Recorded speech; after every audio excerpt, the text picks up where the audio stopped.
Identificación del sonido de vocales largas con la E silenciosa.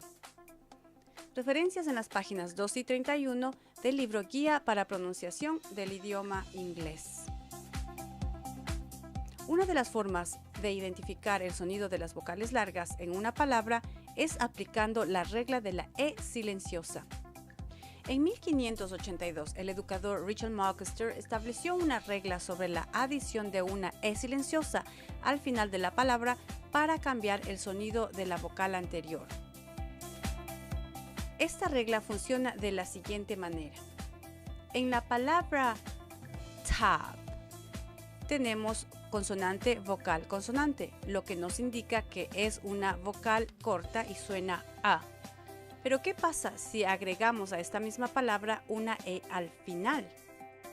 Lo que sucede es que además de crear una nueva palabra, la letra E es una letra silenciosa, es decir, que no va a ser pronunciada, pero que tiene el poder de cambiar el sonido corto de la primera vocal a su sonido largo A.